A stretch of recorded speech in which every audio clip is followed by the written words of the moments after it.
It's never too late. Why Speak 2.0, May 16, Saturday at 10:45 p.m.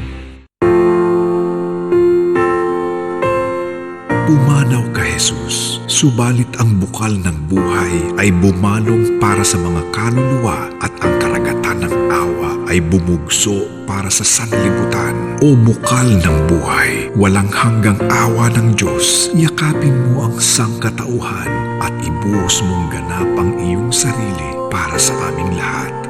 O banal na dugo at tubig na dumaloy mula sa puso ni Jesus bilang bukal ng awa para sa aming lahat, ako ay nananalig sa iyo.